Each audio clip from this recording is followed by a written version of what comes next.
башкы прокурордун орун базары, ГКМнын орун базары, ички иштер министринин орун базары отурасыздар.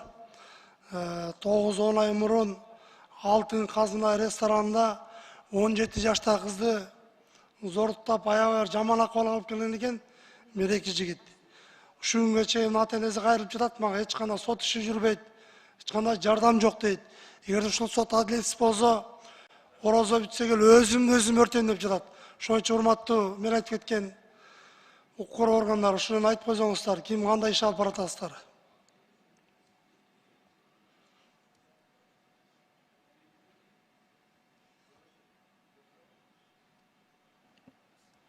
Ким жооп берет?